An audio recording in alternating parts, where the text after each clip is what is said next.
ამიტომ პირველ რიგში ნება მიბოძეთ გაგაცნოთ ჩემი თავი, მე ვარ თამარ ქამხაძე და ამჟამად ვარ Microsoft-ის პროდუქტის მფლობელი. პროდუქტის მფლობელი ნიშნავს იმას, რომ კონკრეტულ პროდუქტს, არა ყველა Microsoft-ის ყველა პროდუქტს, არამედ კონკრეტულ პროდუქტს ფლობ იმ დონეზე, რომ ბიზნესს შეგიძლია დაუსახო დაუშვათ განვითარების რუკა. roadmaps ეძახიან განვითარების რუკა, არ ვიცი, წლის თუ 5 წლის ჭრიში და უთხრა, რომ იცი რა, პროდუქტი რომელიც შენ გაქვს, გამოგადგება, მოგიტანს ამა და ამ ღირებულებებს და 5 წლის თავზე შენ გექნება ბიზნესის ესა და ეს ზრდა.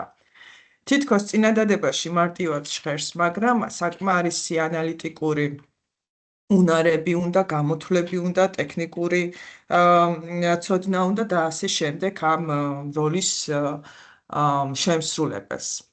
მას შესაძლოა ვთქვი რა, რომ არ ვისაუბრებ დღეს, ჩემი საუბარი არ იქნება ინსპირაციული, რომ აი უნდა მოინდომო და ესეთი დაუშვათ არც მოვემზადე ასეთი საუბრისთვის თქვენთან, უბრალოდ მინდოდა რამოდენიმე პრაქტიკული რჩევა თქვენთვის გამეზიარებინა და როგორც ხედავ აუდიტორიას წარმოადგენენ მთლიანად სტუდენტები, ხო, მოსწავლეები. მაინც რო ვიცოდე, ვის ვესაუბრები.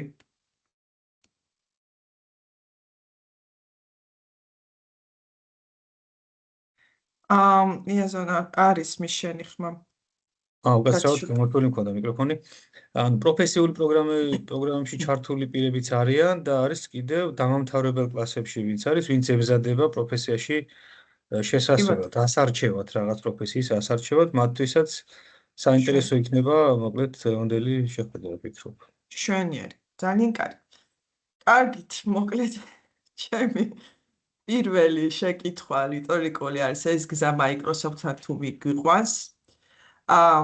რატომ Microsoft-ი? რატომ Microsoft-ი, მოკლედ. Microsoft-ი ჩემი აზრით არის ისეთი პლატფორმა და ისეთი ინდუსტრია, სადაც არ გჭირდება დიდი ტექნიკური სკილები და რას გულისხმობ რა? მე თვითონ ტექნიკური უნივერსიტეტი მაქვს დამთავრებული და ვფიქრობ, რომ აი ვისნაც მართლა ბევრი იმუშავა წიგნებთან, ხო? და ვინაც გადაწყვიტა იყოს დეველოპერი და ასე შემდეგ, მას ანუ ეს არის ადამიანი, ვინაც მართლა ბევრი დრო გაატარა საკუთარ თავთან, წიგნებთან, პრაქტიკულად, ლაბორატორიულად ძალიან ბევრი ცადა, ძალიან ბევრი გააფუჭა, ძალიან ბევრი გააკეთა. ხო და Microsoft-თან ესეთი როგორ თქვა, მიდგომა და აი ამდენი შრომა არ გჭირდება. ანუ ახლა შეიძლება თქვა წარმოიდგინოთ, რომ რაღაცა ვაზერელებ და ვამბობ, რომ იოლია ყველაფერი შეიძლება, რომ ყველას გამოვიდეს, ესე არ არის, მაგრამ შედარებით აი სხვა პლატფორმებთან, ხო, სხვა მონაცემთა ბაზათა პლატფორმებთან თუ სისტემურ პლატფორმებთან, Microsoft-ი ძალიან ინტუიციური გზაა. ამიტომ ეს შეიძლება იყოს ერთ-ერთი დაუშვათ ტრიგერი, ერთ-ერთი მოტივატორი თქვენთვის, რომ არ დაგჭირდებათ ბევრი დროის ხარჯვა, ძალიან ბევრი შრომა არ დაგჭირდებათ ნამდვილად, იმიტომ რომ თვითონ სისტემა გთავაზობთ ძალიან ინტუიციურ გადაწყვეტილებებს და ეს გეხმარებათ იმაში, რომ ტექნიკური უნარები მეტი შეიძინოთ. კი ბატონო. მეორე რაც მინდა ვთქვა, დაახლოებით 20 წლიანი IT კარიერიდან ყველაზე მეტად რაც გამომადგა არის ენა. ანუ მე რო ვიყო ხა დაუშვათ 18-20 წლის და აი პირველ ნაბიჯებს ვდგავდე ჩემს კარიერაში, ან თუნდაც 24-26-იც, ანუ ბაკალავრიატის შემდეგ ვცდილობდე კარიერული ნაბიჯების გადადგმას, თუ გინდათ რომ ფართო პოტენციალი გქონდეთ განვითარების, ხო? მე ვფიქრობ, რომ უცხო ენა ეს არის პორტალი. აქედან ჩამოვთვალე რამოდენიმე რაც ძალიან გამოგადგებას და გნებავთ შემიძლია ავხსნა რატომ დავალაგე ასე, ანუ ზემოთ და ქვემოთ ეს ენები. პირველ რიგში რა თქმა უნდა ინგლისური და მე მგონი ეს არ არის სამშველო თემა, რატომ ინგლისური, ხო? ტექნიკური მასალა ყველაფერი ინგლისურ ენაზეა და უბრალოდ ვერ განვითარდები თუ არ გაქვს საინფორმაციო ენა, გასაგებია ეხლა თარგმანის საშუალება ძალიან ბევრია. მაგრამ თვითონ ვასწავლი კიდეც იმ ქართულ-ამერიკულ უნივერსიტეტში და შეგნებულად არ ვაძლევ ნათარგ მასალებს და ვაძლევ ინგლისურად მესამე კლასის სტუდენტები არიან და უნდა ჰქონდეთ ამდენი ინგლისური რომ ისწავლოთ, იმიტომ რომ თარგმაში ტერმინოლოგია იკარგება, შინაარსი იკარგება და კონტექსტი იკარგება და აუცილებელია პირველ წყაროთ აირჩიოთ ეს ენა, მაშინ როდესაც ვცდილობთ, არ ვიცი, user guide-ების გარჩევას თუ ტექნიკური სპეციფიკაციების გარჩევას თუ ასე შემდეგ. თვითონ ვცდილობთ რამე კურსს დაეუფლოთ თუ კარგი დაუშვათ ყველაფერი თუნდაც ნათარგმნი მოგართვან, ხო? არ არსებობს სამსახური ინგლისური არ მოგთხოვონ, თუ კი ტექნიკურ პოზიციაზე გაქვთ ამბიცია. ანუ ვიტყოდი, რომ ინგლისური არის must have. აუცილებლად მინდა აღვნიშნო დისტანციური კარიერული შესაძლებლობები, რაც არის, რავი, ზღვანაკადი LinkedIn-ში, ანუ თვითონ გიკავშირდებიან თუ თვითონ ეძებ ჯობებს. აქამდე ასე არ იყო, მაგრამ ეხლა ძალიან შეიცვალა, ხო? მიხვდნენ, რომ არსებობს კონტრაქტის ისეთი სახეები, რომ არ გჭირდება დაუშვათ იმ ქვეყანაში ჩასვლა და უამრავი რესურსი, ქართული რესურსი დაქირავებული აქვს უცხოურ კომპანიებს. აი ამის გათვალისწინებით თუ რა ენა გჭირდება და რა კომპანიები არიან ესენი წარმოდგენილი, ხო? ჩემი გადმოსახედით, ახლა მე სტატისტიკა კი არ მოგიტანეთ, მაგრამ მაინც იმის დამიხედით თუ ევროპის დავუშვათ გეოგრაფიულ ზონებზე რა არის ყველაზე მეტად მოდებული ენები და ყველაზე მეტად რა გამოგადგებათ, შეიძლება ზემოთ და ქვემოთ დავარაგო გერმანული, ფრანგული და ესპანური. აქვე მინდა აღვნიშნო, რომ ახლა ვსწავლობ ესპანურს და მინდა წაგახალისოთ, რომ აი ძალიან პატარა ნაბიჯებით დღეში 10-15 წუთი რომ დავუთმოთ ენას ერთი წლის თავზე დარწმუნებული ვარ, ესპანურის შემთხვევაში მაინც ყოველ შემთხვევაში შეძლებთ რომ ისაუბროთ. ახლა მეტადრე რომ გაადვილებულია ენების სწავლა AI თულების მეშვეობით დარწმუნებული ვარ სოციალურ ქსელებში ძალიან ბევრად ამოგიხდებათ რეკლამები, ხო, AI და ეფები, აპლიკაციები, მობილური აპლიკაციები, რაც შეგიძლია გადმოწერო და აღარ გჭირდება, ანუ არც ფულიც და დროს გეზოგებათ. დღეში 15 ან 20 წუთი შეგიძლიათ დაუთმოთ რომელიმე ენას და წლის თავზე შეგიძლიათ რომ თქვათ ისაუბროთ მაინც. თვითონ ვიყენებ Duolingo-ს, მაგრამ ბლოგზე მაინც მე ამ სლაიდებს გავაზიარებთ ალბათ, ხო? დროის ისე არ იყოს ვიწერ ხა ჩანაწერს და ამ ვიდეო ჩანაწერით შეგვიძლია მე გავაზიაროთ ბავშვებთან რამაც. კი ბატონო და ეს ლინკებიც აქ რაც დავდე შეგიძლიათ გაყვეთ ან შეგიძლიათ თვითონ გააკეთოთ რაღაცა მოიწიოთ თქვენ თვითონ რა AI თულებია იმისათვის რომ დაგეხმაროს ენის შესწავლაში. მაშასე ენა. ესე იგი ვამბობთ ვიწყებთ რა ტექნიკურ პოზიციაზე პირველი ნაბიჯების გადადგმას, აუცილებლად ვიწყებთ რომელიმე ენის სწავლებას პარალელურად. ბოლოში დავწერე რუსული და გაგიკვირდებათ, მაგრამ ძალიან ბევრი რუსული კომპანიაა. არ ვიცი, ზოგი უკრაინული ფესვებით, ზოგი ბელარუსული ფესვებით, ზოგი რუსული ფესვებით, მაგრამ უკვე ინტეგრირებული და შერეული კომპანიებია და იმიტომ რომ ყავთ რუსი, ან ლატვია, ლიტვა დავუშვათ, ახლახანს ვიყავი ჩასული და რუსული უფრო გამომადგა ვიდრე ინგლისური. ანუ არ იცოდა ხალხმა ინგლისური და რუსულენოვანი ხალხის რაოდენობასაც თუ განსაზღვრავთ ევროპაში, ხო? ეს ერთ-ერთი სასარგებლო ენა თუ გსურთ ტექნიკურ პოზიციაზე დასაქმდეთ. კი ბატონო. კარგი.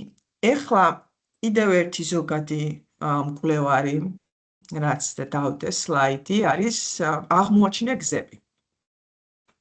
ლინკზე რო შეხვიდეთ აქ მე რასაც გავაზიარებთ, შეგიძლიათ თვითონ ნახოთ გარდა ამისა, რამდენი კარიერული გზაა და Microsoft-ს აქვს ძალიან კარგად დალაგებული.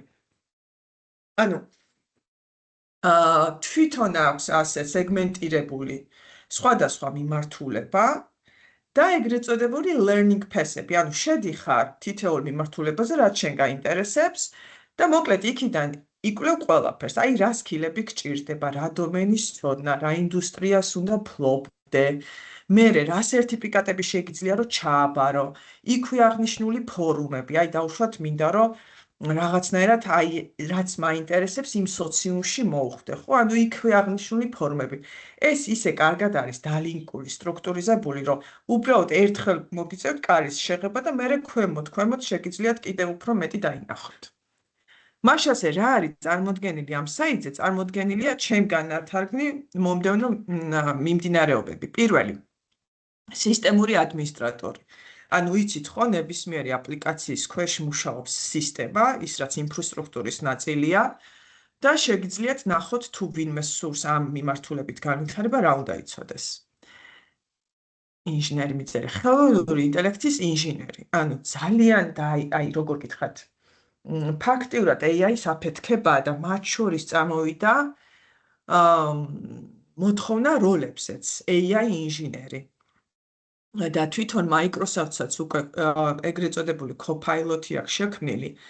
Copilot-ი უკვე მზაპროდუქტია, მაგრამ გარდა მზაპროდუქტის აქვს პლატფორმა, ეგრეთ წოდებული Platform as a Service, ასე ყიდის, ანუ გეუბნება რომ მე შემიძლია მოგცე AI-ისთვის პლატფორმა და დანაშენი შენ ინჟინერმა ზედ დააშენი.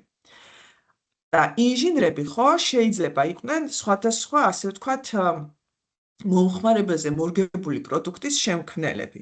ანუ გარდა იმისა, რომ Copilot-ი უკვე მზაპროდუქტი მოგვცა Microsoft და ამის გარდა გვაძლევს პლატფორმა, სადაც ზემოდან დავაშენებთ იმას, რაც ჩვენ გვინდა. ამის ერთ-ერთი კლასიკური მაგალითი უკვე ვთქვი, ხო, ანუ არის მეთქი აპლიკაციები, რომელიც გეხმარება ენის შესწავლაში. ეს ერთ-ერთი მოდელი, ანუ Copilot-ი ენის შესწავლაში ხო არ გეხმარება. ამიტომ მსგავსად ამისა შეიძლება რომ რაღაცა ძალიან ბევრი იდეები გახორციელდეს და Microsoft-ი აქაც დაუშვათ ცდილობს მიიღოს მოგება და სარგებელი. აპლიკაციების შემქმნელი. აპლიკაციები იცით რომ ანუ სხვადასხვა არის სხვადასხვა მონაცემთა ბაზებთან დაკავშირებული, სხვადასხვა პლატფორმებთან დაკავშირებული და სხვადასხვა მიზნობრიობით, ხო? აპლიკაციების შემქმნელი შეიძლება ვთქვათ, რომ ეს ნაწილობრივ დეველოპერიც არის და ნაწილობრივ არის ადამიანი, ვინაც ფლობს Power Platforms. მოდი ორი სიტყვით ვიტყვი რა არის Power Platform, რო დაგუგლოთ ნახავთ რომ როგორც პლატფორმა Microsoft-მა მოგვაწოდა no code and low code ეს ეძახის, ანუ თქვენ დეველოპერ მსგავსად დეველოპერისა კოდის წერა კი არ გიწევთ, არამედ Power Platform-ის გამოყენებით გრაფიკულ დიზაინში, აი user interface რო ეძახიან, ხო, გრაფიკული დიზაინი არის, აი დავუშვათ Windows-ში რომ მოძრავთ და ასე შემდეგ, ასეთ დიზაინში შეგიძლიათ თვითონ შექმნათ თქვენი აპლიკაცია. ანუ პროგრამისტობა არ არის საჭირო და პროგრამული ენების ცოდნა არ არის საჭირო. ანუ თეორიულად არ არის საჭირო. აი თეორიულად არ არის საჭირო, თუ საბაზისო მოთხოვნებს თუ დაკმაყოფილდები, მაგრამ როგორც წესი ესეთი რამე იშვიათად ხდება ხოლმე, ხო ხდები? ანუ მე მაგალითად თუ ვარ იმ კომპეტენციის, რომ Power Platform-ից გავაკეთო აპლიკაცია, მაგრამ უიარა ეს არ მაკმაყოფილებს, კიდე რაღაცის შეცვლა მინდა და იქ ვეღარ მიქაჩავს user interface-ი, აი მერე უკვე კოდის მნიშვნელობა შემოდის ხოლმე. და როგორც წესი, ანუ კოდის მნიშვნელობა 20-30% მაინც შემოდის. ანუ არ არსებობს სისტემა, რომელიც შეგიძლია უბრალოდ ჩვენ კონფიგურაციას და კასტამიზაციას ვეძახით, რომ აი კონფიგურაციით და კასტამიზაციით ყველა მოთხოვნა დავაკმაყოფილოთ. ანუ ესეთი რამე იშვიათობაა, რომ ვიღაცას ასე გამოეყენებინოს პროდუქტი. მაგრამ მაინც ხო კაი, ანუ 70%-ს გეუბნება, რომ უბრალოდ შეგიძლია, რომ ანუ კონსულტანტის მარტივი ფუნქციონალის ცოდნით შენ შეგიძლია ააწყო აპლიკაცია, მაგრამ თუ იმის მიღმა, იმის მეტი რაღაცა კი და ნუ კაი, მაშინ დეველოპერული სკილებით ამას მიაღწევ. ხო, დასაწყისში არ ვთქვი, თუ რაღაცას გაურკვევრად ვამბობ, ან შეკითხვა გაქვთ, შეგიძლიათ რომ გამოიჩეროთ და გითხრათ მეტი ამაზე. ხო, ძალიან კარგი რამე არის ის, რომ ასე ვთქვათ, ძალიან რთული რაღაც პროგრამირების ენების ცოდნა არ არის საჭირო, ისე შეგიძლია დაიწყო და მოსინჯო შენი თავი გარკვეულ სფეროში, ხო? კი. ანუ Power Platform გთხოვთ რომ ამის მერე ყველამ ნახოთ, დაგუგლოთ. არა მხოლოდ ეს, ანუ ნახე როგორი რაღაცა სრული ეკოსისტემა შექმნილი ბიზნესისთვის. მე ვაკეთებ აპლიკაციას, მე შემიძლია მქონდეს მონაცემთა ბაზები, მე შეიძლება მქონდეს დეშბორდები, როგორ თქვა, ანუ დაფები, სადაც ამ მონაცემთა ბაზებს გამოვიტან და მე შეიძლება მქონდეს კოპაილოტ ჩატი. ანუ 5-4 პროდუქტის გამაერთიანებელია, თვითონ აკავშირებს ეკოსისტემა ნიშნავს, როდესაც სხვადასხვა იზოლირებული სისტემები, რომლებიც მხოლოდ და მხოლოდ ინტეგრაციის გარეშე მუშაობდნენ, შეიძლება ინფორმაციას ერთმანეთში მიმოცვლიდან. აი, სიტყვაზე ვიძახი. თუ კი მე მაქვს რაღაცა გაყიდვების აპლიკაცია, ხო? ეს ერთი. მაგრამ მეორეს მხრივ მინდა რომ მქონდეს ამ გაყიდვების აპლიკაციის ინტეგრირება ფინანსებთან. ეს მეორე აპლიკაცია. და Power Platform პირდაპირ გაძლევს ისეთ საშუალებას, რომ ეს უკვე დაკავშირებულ და ინტეგრირებულ ბაზაზე თვითონ ააწყო. და აღარ დაგჭირდეს ზედმეტი შრომა, რომ ყველაფერი ნულიდან ააშენო, თვითონ გააკეთო ინტეგრაციები, მერე თვითონ გაიყიდო ცალკე პროდუქტი, სადაც დაუშვათ სტატისტიკას გამოიტან, ან დაუშვათ მერე დააშენო ზემოდან ხელოვნური ინტელექტი, სადაც თვითონ შექმნი, ან არ ვიცი ჩატბოტს, ავტომატურ ჩატბოტს, ან არ ვიცი რამე სხვა knowledge-ის შემქმნელ პროდუქტს. პირდაპირ თითქმის ყველაფერი არის გამზადებული, უბრალოდ სჭირდება შენგან ამას გაუმჯობესება. მონაცემთა ანალიტიკოსი ვთქვი და იცით ეს მონაცემთა ბაზების სფეროა. დეველოპერი მე მგონი ამას განმარტება არ სჭირდება. ფუნქციონალური კონსულტანტი, ანუ ეს გავამუქე, იმიტომ რომ ამაზე შემიძლია მე ვისაუბრო ფუნქციონალური კონსულტანტის პოზიციიდან. რადგან ახლა სადაც მუშაობ, ეს არის საერთაშორისო კომპანია, Microsoft-ის პროდუქტების გადამყიდველი, ანუ ყიდულობს, სწორედ ამას აკეთებს, ანუ ცდილობს, რომ customization, ანუ ეს ტერმინი ნიშნავს, რომ მე შემიძლია Microsoft-ის საბაზისო პროდუქტი შევცვალო ისე, რომ ბიზნეს მოთხოვნებს ესაბამებოდეს. ამას აკეთებს, თუ დაუშვათ დეველოპერის კომპეტენცია ჭირდება კიდე კოდით შეცვლის, პროცესებს აწყობს და ადოკუმენტირებს და კლიენტის ნაცვლად ყველაფერს აკეთებს და მზა პროდუქტს ჩააბარებს და ეუბნება, შენი ბიზნესისთვის მზად არის ან მარკეტინგის თული, ან სეილსის თული, ან მომსახურების სერვისების თული, ან ფინანსების და ასე შემდეგ. ამიტომ მე გირჩევდით, დაუშვათ, აი გოგონებს განსაკუთრებით, ხო? ძალიან კარგები არიან ხოლმე ფუნქციონალური კონსულტანტის ადგილას და მეცაც მოგიყვებით ახლა ამის შესახებ. უსაფრთხოების ინჟინერი. ანუ რა ვიცი, აქ cyber security-ა და security თემები, ვიცით რომ არ არსებობს სისტემა, სადაც არ მოდის უსაფრთხოებაზე დიდი წილი და ამაზე ფული იხარჯება, ამაზე კომპეტენცია საჭირო, თულებია საჭირო და ასე შემდეგ. და სხვა, მოკლედ ამ ლინკს ვუწევ რეკომენდაციას რომ გაყვეთ. კარგით, შემდეგი სლაიდი, შეკითხვები ხო არ აქვს, ბევრი ვილაპარაკე. ეს ლინკი რომ ჩატში ჩავაგდოთ, რომ ხელით არ მოგვიწევს აკრებო თუ შეიძლება რომ. აი ეს მთლიან პრეზენტაციას გავაზიარებდი ბოლოს, იმიტომ რომ კიდე სხვა ლინკებიც არის. კი ბატონო. კარგით, რა შემიძლია გითხრათ მე მეტი ამის შესახებ. ესე იგი, დასაწყისში გაგაცანით თავი რომ ვარ პროდუქტის მფლობელი და რა პროდუქტის მფლობელიც ვარ დღეს, დავიწყე ფუნქციონალური კონსულტანტის პოზიციიდან. რას ნიშნავს ეს? აი წარმოიდგინეთ, რომ თქვენ განსაკუთრებით გიზიდავთ რომელიმე დარგი. ხო? არ ვიცი, ვიღაცას მარკეტინგი აინტერესებს, ვიღაცას გაყიდვები, ვიღაცას customer service მომსახურების სფერო, ვიღაცას ფინანსები, ოპერაციები, პროექტები, სხვა. ანუ ჩამონათვალი ხო დიდია, ეს არის ინდუსტრიები, რაც ბიზნესის გარშემო ტრიალებს. მოდი დავარქვათ თუ გნებავთ პროცესები, ანუ არსებობს რომელიმე ბიზნესი, რომელსაც არ აქვს მარკეტინგი, გაყიდვები, ან პროექტები ნაკლებად, ან არ აქვს მომსახურების სფერო ნაკლებად, ხო? ანუ ეს ის პროცესებია, რაც ბირთვულ ნაწილს წარმოადგენს ნებისმიერი ბიზნესისთვის. ეხლა სანამ გადავალ ამ თემაზე, აქვე მინდა აღნიშნო, არ დამავიწყდეს, ძალიან დიდი მოთხოვნა ფუნქციონალურ კონსულტანტებზე. მეცაც ვიტყვი, ანუ აი ძალიან დიდი გიგანტი ისინი კომპანიები, მე თუ გნებავთ ჩაგიგდებთ რამოდენიმეს LinkedIn-იდან. თვითონ გიგზავნიათ რა იმებს, ოფერებს. მალტაში დაუშვათ, აი დამწყებთათვის ბევრი შესაძლებლობებია. ხელფასი დავუშვათ მაღალი არ არის ძალიან, შეიძლება ფუნქციონალური კონსულტანტად აგიყვანონ დავუშვათ 2000-2500 ევროდ, მაგრამ მე რო ვიყო ეხლა დავუშვათ სტუდენტის პოზიციაზე ან ახალდამწყები აუცილებლად ვცდიდი ამ საერთაშორისო გამოცდილებას, რა თუ გადაადგილებას მომთხოვდნენ.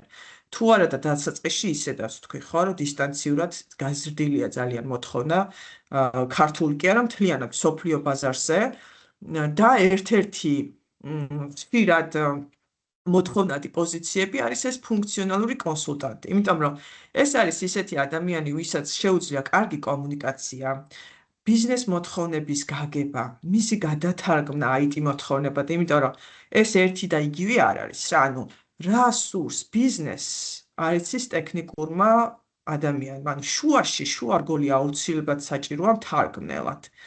ზოგჯერ და ხშირ შემთხვევაში ბიზნესმა ისიც არ იცის რა სურს. და პირდაპირ მოთხოვნებზე გადადის, მაგალითად გეუბნება, რომ ამ გვერდზე ეს ღილაკი დამიდე, მერე უკანეს ავტომატიზაცია გამიკეთე, მაგრამ შენ უნდა იყო ის ადამიანი, რომელიც მის მოთხოვნას ჩაწვდება, ღირებულებას გამოიცნობს და შესაძლებელია კიდეც უთხრას, რომ არა, ეს არ არის კარგი იდეა. ან უთხრას, რომ კი ეს კარგი იდეა, მაგრამ გზა, რომელსაც შემთავაზობ, არ არის კარგი გზა. და კიდე სხვა მრავალი სცენარები ვითარდება. ისე რომ ფუნქციონალური კონსულტანტი იგივე სხვა დასახელებითაც მოდის ხოლმე ამ როლის აღწერა არის ბიზნეს ანალიტიკოსი. ძალიან მოთხოვნადი პერსონაა, მაგრამ რო არ გვავიწყდეს თავარი სათქმელი, ჯერ ირჩევთ დარგს, რა გაინტერესებთ. დარგის სპეციალისტი საბაზისო დონეზე მაინც უნდა იყოთ. ახლა მე ვერ ვიქნები მაგალითად ფუნქციონალური კონსულტანტი ფინანსებში.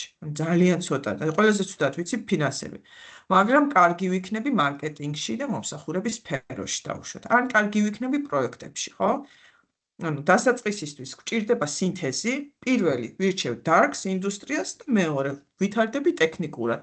ჩემი დღევანდელი საუბარი ეხება Microsoft-ს, მაგრამ ეგ იმას არ ნიშნავს, რომ მაინც და მაინც Microsoft-ის პროდუქცია უნდა განვითარდე. ძალიან ბევრი სისტემებია, CRM და ERP სისტემები, რომელიც აი ამ პროცესებს ამუშავებს.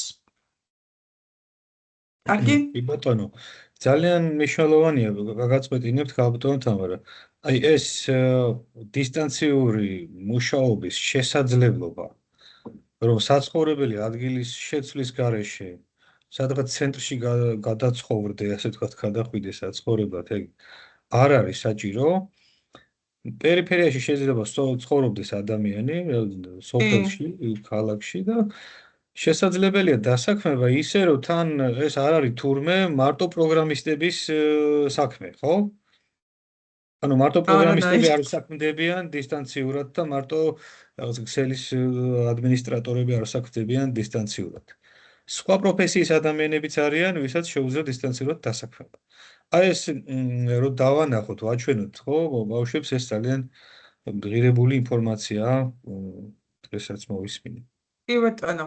აი შემიძლია ვთქვათ, რომ მარტო პროგრამისტებია, ხო თქვი და მარტო პროგრამისტები კი არა, შემიძლია ვთქვა, რომ აი დავუშვათ 5 კაციან გუნდში, რომელსაც აქვს ერთი მიმართულება. აი დავუშვათ ააშენონ მარკეტინგის თული, ხო? 5 კაციან გუნდში წილი ალბათ მოვა ესე. ალბათ 3 იქნება ფუნქციონალური კონსულტანტი, იმიტომ რომ ყველაზე მეც ეს შრომობს, ადოკუმენტირებს ბიზნესის მოთხოვნებს, სთავაზობს გადაწყვეტილებებს, სოლუშენებს, რომ ჩვენ ესე გადავწყვეტოთ თქვენ პრობლემებს. ხოლოდ შემდეგ ხდება ხოლმე დეველოპერთან უკვე დავალებების მიესაინება და ეს დეველოპერი შეიძლება სამ ფუნქციონალურ კონსულტანტთან მოდიოდეს ერთი. აი ხო ხდებით, ანუ სამუშაო დატვირთვის თანაფარდობა რო განსაზღვროთ.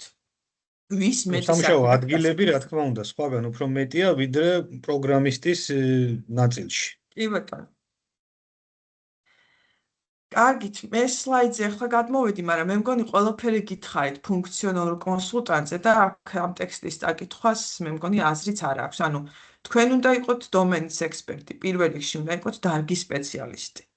ხო, ეს დარგის სპეციალისტი ხო გვეთვლის კარგად, ანუ ვიცი ფინანსები, ვიცი მომსახურების სფერო, ვიცი IT მომსახურების სფერო, ვიცი IT პროექტები, არ ვიცი მარკეტინგი და ასე შემდეგ. ანუ ამაზე აშენებთ, იმიტომ რომ თქვენ როგორ დაელაპარაკებით ბიზნეს თუ არ გესმით მისი დარგი, ხო? ანუ მარტო ტექნიკური ცოდნის ფაქტიურად თქვენი დანიშნულება ანულირდება, იმიტომ რომ ტექნიკური ცოდნა დეველოპერსაც აქვს. რატო არ დაელაპარაკება ის პირდაპირ, ხო? ანუ თქვენ უნდა იყოთ პირველ რიგში დარგის სპეციალისტი, ხოლო მერე უკვე აი ამ ლინკით გთავაზობთ, რომ ნახოთ თითოეულ დარგზე და ფუნქციონალური კონსულტანტის მასში სექციაში თუ გნებავთ გვერდზე, რამდენი მიმართულებებია. აი, ერთადერთი რაც შემიძლია დავამატო, ყველა ბიზნეს პროცესის თული შეგვიძლია ორ კატეგორიად გავყოთ. ერთი არის CRM-ი, რომელიც კლიენტებთან სამუშაო პროცესებს უზრუნველყოფს, მარკეტინგი, სეილსი, customer service-ი და field service-ი, supply chain-ი, ლოჯისტიკა და ასე შემდეგ, ძალიან ბევრი. და მის მიღმა უკვე ERP. ERP არის შიდა პროცესებისთვის, დაუშვათ ფინანსებისთვის, ოპერაციებისთვის. და უმეტეს შემთხვევაში, ალბათ 99% თუ რაღაცა გამონაკლისი არ არის, ეს ორი სისტემა ინტეგრირებულია. ყველა ბიზნესში, ხო? დაუშვათ, პირობითად ვიძახი, მე თუ გავაკეთე რაღაცა sales კომპანია, იმან უნდა გაგზავნოს დაუშვათ კვოტა კლიენტთან, ეს CRM-ის ნაწილია, მაგრამ მე კვოტამ რო ინვოისი დააგენერიროს, ეს უკვე ფინანსებია, ფინანსები CRM-ის დარგში არ სჭდება, ERP-შია, ამიტომ აქ ინტეგრაცია და მონაცემთა გაცვლა მუდმივად ხდება. კარგი? სერტიფიცირებებს შევეხები და თითქმის უკვე დავიწყე კიდეც ამაზე საუბარი. რა უნდა გავაკეთო მე? აი დაუშვათ, უკვე ავირჩიე დარგი და კიდეც მაქვს კიდეც საბაზისო ცოდნა ამაზე. ავირჩიე დარგი, რა შემდეგი? შემდეგი არის, თუ Microsoft-ის პროდუქტებში მინდა რომ დავუშვათ წავსდგე ფუნქციონალურ კონსულტანტად, აი ისევ და ისევ ის ლინკი, რომელიც აქ გაჩვენეთ, ეს გაგიყვანთ აი ამ გამოცდებზე და შეგიძლიათ აარჩიოთ მიმართულება. ახლა უკვე როგორი რაღაცაა, თან საინტერესო, აი Power Platform ხო უკვე ვახსენე და უმეტეს შემთხვევაში, უმეტეს კი არა, ალბათ ყველა შემთხვევაში მოგიწევთ ჯერ Power Platform-ის შესწავლა, მერე მის ზემოთ customer service-ის შესწავლა, ან მარკეტინგის და sales-ის შესწავლა, ან field service-ის შესწავლა, ხტებით? ანუ ერთია საბაზისო Power Platform-ა და მერე ზემოდან დააშენებთ მეორე სერტიფიკატს, რომელიც ჯამში გაძლევთ კვალიფიკაციას, რომ ხართ ფუნქციონალური კონსულტანტი. ესე იგი, აქ სწავლება შესაძლებელია დისტანციურად, ხო? ეგეც რომ დავაზუსტოთ, დისტანციურად. კი, ანუ ეს როგორ რაღაცა დაჭირდება ამ სხვა და სხვა, ანუ თვითონ გეუბნება რა, აი მე ვფიქრობ, თამიბარები არაერთი გამოცდა და ეხლა მთელი დღე ხო ვერ ვსწავლობ, არ შეიძლება ადამიანი იჯდეს და მთელი დღე სწავლობდეს. ორი კვირის განმავლობაში შეგიძლია ეს გამოცდა დაამუშავო. ძალიან learning pass-ი წაიკითხო. ძალიან კარგი ის აქვთ. თვითონ აქვთ learning pass-ი, ანუ სასწავლო მასალა Microsoft-ს უფასოდ აქვს, გაძლევს. რაც არ აქვს უფასო, რა თქმა უნდა, გამოცდის გადასახადია და კიდე რაც ძალიან გეხმარება გამოცდაში, ეს არის წინასწარ გამზადებული შეკითხვების ბაზა და ეს ლინკიც მერე ნახავთ რა, ეს სტუმრებით ალბათ, რომელიც ნებისმიერ გამოცდაზე სიმულაციას აკეთებს რა, ანუ აბარებ გამოცდას 100 შეკითხვიას თუ 120 შეკითხვიას და საბოლოო ჯამში უკვე რეალურ გამოცდაზე მოგდის 20-30 შეკითხვა, უმეტესი იქედან.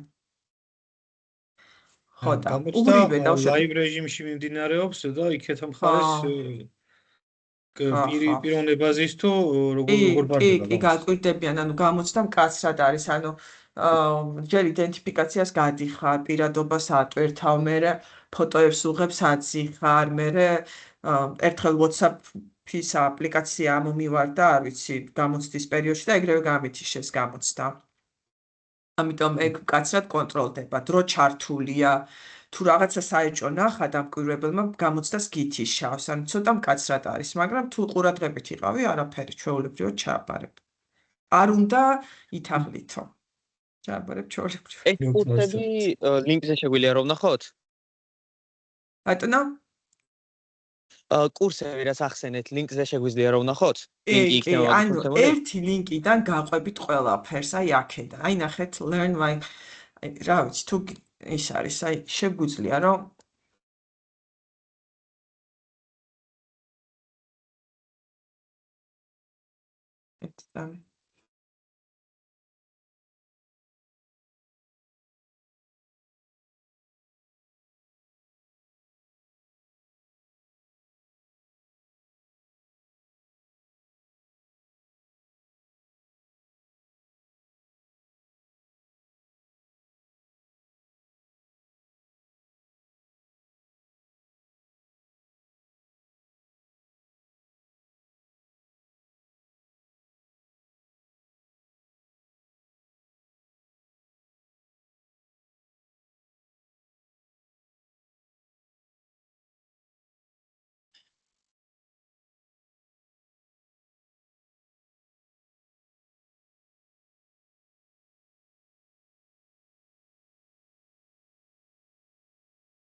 უკაცრავად მიუცე ხართ, მე მგონი თქვენი ხმა აღარ ისმის. რატო? რანაირად? სად გავჩერდი? ესე იგი ხო შევედი ფუნქციონალური კონსულტანტის მხარეზე, აქ მაჩვენა სხვადასხვა სერტიფიცირებები და რომელიც ავირჩი ამ სერტიფიცირებისთვის გამზადებულია learning მასალა, ანუ სასწავლო მასალა, რომელიც არ ვიცი არ აჯამებს ამ დროს, მაგრამ რამდენია 5 2 2 2 3 უნდა შეაჯამო, ну დაახლოებით ალბათ იქნება 20 საათიანი საშუალოდ რა. და ამებს რო წაიკითხავ ფაქტიურად დატრენინგებული ხარ და მეორე რა ვთქვი, ესე იგი თუ მაინც და მაინც გინდა რომ თავდაჯერებულ, მაინც და მაინც კი არა, მე კაც რეკომენდაციას გავუწევ, რომ სანამ გახვალთ გამოცდაზე, აი ესენი გაიაროთ, აი ეს კითხვები. Exam topics არის ადგილი, სადაც ნახავთ ყველა გამოცდის კითხვებს. აი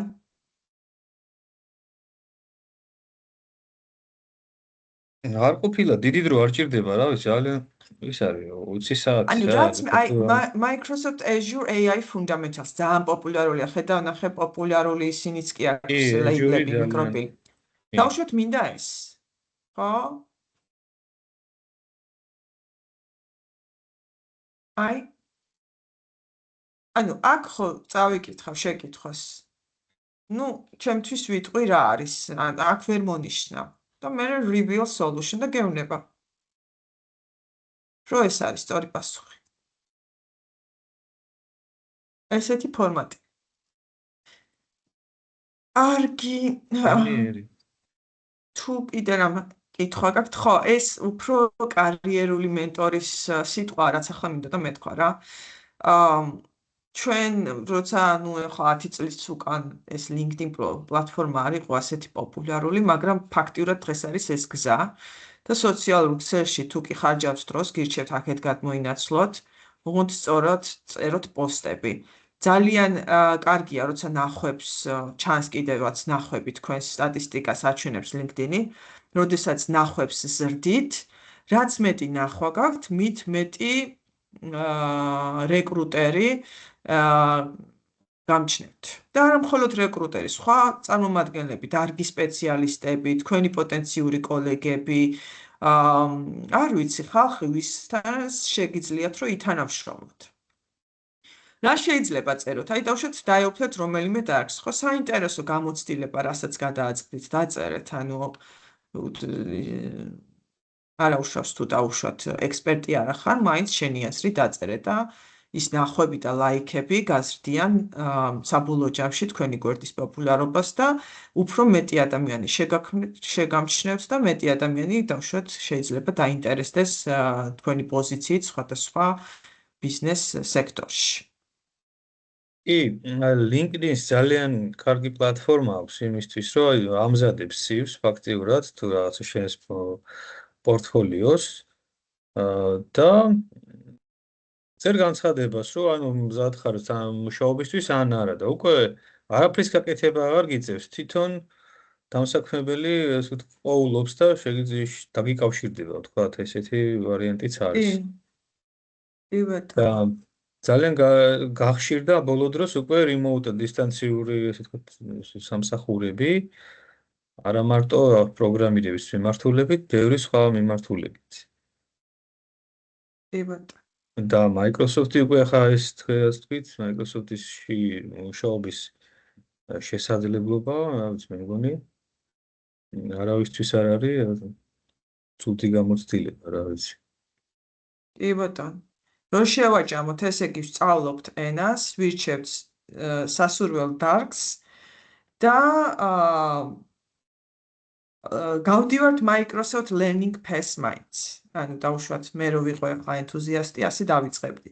შეიძლება გამოცდა არ ჩავაბარო, მაგრამ ეს Learning Pass-ი მაინც გავიარო, აღნიშნო ეს ჩემს CV-ში, აღნიშნო ეს ჩემს LinkedIn პლატფორმაზე და ვინ იცით საიდან რა შესაძლებლობა მოგეცეთ. კი ბატონო. ჩემთვისაც საინტერესო იყო, მე არ მეგონა თუ ასეთი მოკლევადიანი პროგრამები ქონდა დასაქმების შესაძლებლობებისთვის Microsoft-ს. მე ცოტა შორიდან ვუვლიდი ხოლმე ზოგადად. ესეთი მარტივი გზებით თუ არსებობს, მე მგონი საინტერესო იქნება ახალგაზრდებისთვის, რა ვიცი. ან თავარი პირველი ნაბიჯი რა თქმა უნდა ენაა. ენა აუცილებლად აი ერთ იმას გაჩვენებთ მაინც რა, რასაც ხედავ ის უფრო ამახსოვდება ადამიანს და ჯერ პირველ რიგში ნუ აქ ჯობს ხო ჩანს ისედაც ახლა კი იმას ვაზიარე, მაგრამ აქ არაფერი. ხო, აი ჯობს ხო ჩანს ისედაც და თვითონ თქვენი პროფილისთან მიხედვით ისედაც გთავაზობს სამსახურებს. ხო? ხო, ანუ აქ ისეც არის ჩამონათვალი, თავსებადობა თქვენს პროფილთან და გთავაზობს ისედაც სამსახურებს, მაგრამ ერთი მინდა უბრალოდ თვალსაჩინოებისთვის ერთი წამი PNG. ესე იგი გამოდის რომ კიდეც სოდნას იღებ და კიდეც ბაზაში ფიქსირდები და თუ საჭირო პიროვნება ხარ და შესაბამის პროდუქციას ფლობ განათლების მხრივ შეიძლება აგიყვანონ და გამოფხიზნის შანსი სამსახურის, ხო, სწორად გავიგე? კი. ანუ ეს არის ფაქტიურად საბაზრო პლატფორმა რეკრუტერებისთვის ძირითადად. ძირითადად ეგ ორ საქმეს ერთად აკეთებ. კიდეც განათლებას იღებ და კიდეც ფიქსირდები ამ ბაზაში. იმათ. ახლა ერთს ჩაგიგდებთ, ეს ძალიან დიდი დამსაქმებელია KPMG და ნახავთ რა დაუშვათ აქედან რო დაიწყოთ და დაინტერესდეთ დაუშვათ როგორი მოთხოვნები აქვს ამას. ხო, აი ახლა ჯობზე რო გადახვიდეთ, აი ნახეთ რამდენია. უმეტესი მალტაში ეძახის ხალხს. ხო და დიდი ის არა აქვს, აქ არც უჩანს იმდენი. მე უფრო ბევრი ნახე. მაინც ჩავაგდებ ერთ წამი ჩატი სად არის? ჩატი.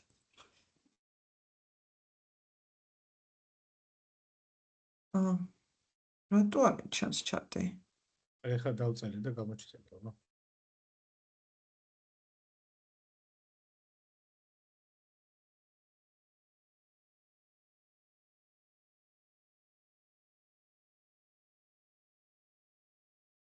აი ნახეთ ზოგი hybrid უწერია. Hybrid ნიშნავს, რომ შეგიძლია მიხვიდე, შეგიძლია არ მიხვიდე, შეგითანხმებს დღეებს. ჰიბრიდული მუშაობა ეს არის ნაწილობრივ დისტანციური, ნაწილობრივ ადგილზე. განაცხადის მარტივესი არის, უბრალოდ apply საჭირდა, არაფერი საბუთების შეგროვება და ამბები არ არის საჭირო. აუ არა, აი apply საჭერ, ყოველთვის ერთი და იგივე მოკლე გზა არ არის, ზოგი ცალკე გვერდზე გადაგიყვანს, იქ შეგავსებინებს თავისთვის რეზიუმეს, მაგრამ